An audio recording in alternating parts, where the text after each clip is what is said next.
தோழர்களே, ஆளுகின்ற திராவிட முன்னேற்ற கழக அரசு 4 ஆண்டுகளை கடந்த பின்னும் கடந்த 2021 சட்டமன்ற தேர்தலின் போது நமக்கு அளித்த தேர்தல் கால வாக்குறுதிகளில் ஒன்றை கூடையும் நிறைவேற்றவில்லை.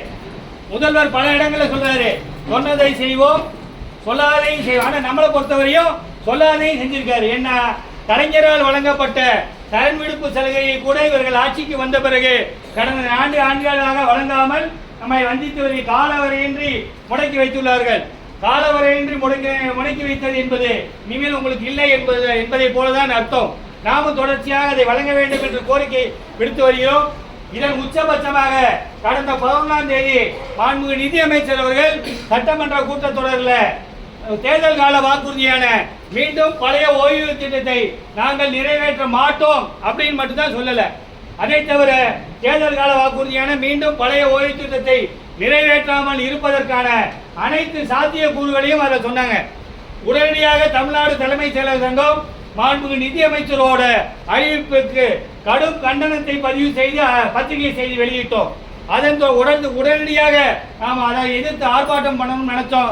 ஆனால் தொடர்ச்சியாக பொங்கல் விடுமுறை வந்ததனால இன்றைய தினத்தை தேர்வு செய்திருக்கிறோம். தொடர்கள் இதோடு மட்டுமல்லாமல் இன்றைய இளைஞர்கள் 4.5 லட்சம் காலி, இவர்கள் ஆட்சிக்கு வரும்போது இருந்த 4.5 லட்சம் காலி பணியிடங்கள் இன்னைக்கு அதே லெவலில் இருக்கு. எங்க பார்த்தாலும் தனியார் மயம், அவுட் சோர்ஸ், தனியார் மயம், தாராள மயம், அவுட் சோர்ஸ், ஆலோசகர்கள். அந்த அடிப்படையில் நம்முடைய கோரிக்கைகளை வாழ்வாதார கோரிக்கையான மீண்டும் பழைய ஓய்வு திட்டத்தை நிறைவேற்ற வேண்டும், முடக்கி வைக்கப்பட்டுள்ள சரண் விடுவிப்பை விடுவிக்க வேண்டும், காலி பணியிடங்களை உடனடியாக நிரப்பிட வேண்டும் உள்ள கோரிக்கைகளை வலியுறுத்தி இன்று நடைபெறக்கூடிய கோரிக்கை முழக்க கவன ஈர்ப்பு கூட்டத்தில் அனைவரும் தவறாது கலந்து கொள்ளுமாறு அன்போடு கேட்டுக்கொள்கிறோம். இது அலுவலக உணவு இடைவேளை கூட்டம் தான், அதனால் யாரும் உங்களை தடுக்க முடியாது. நமது வாழ்வாதார கோரிக்கையை மீட்டெடுப்பதற்காக நமக்காக ஒரு அரை மணி நேரம் சங்கத்தோடு துணை நிற்குமாறு அன்போடு கேட்டுக்கொள்கிறோம். தோழர்களே, இதில் ஒரு விஷயத்தை சொல்ல உங்ககிட்ட விரும்புகிறேன். 2017 அன்றைய ஆட்சியாளர்கள் ஊதிய மாற்றத்தை 7வது பே கமிஷனை அமல்படுத்த காலம் கடத்திய போது நாம் அனைவரும் ஒன்றுபட்ட சக்தியாக களத்தில் இறங்கி போராடினோம்.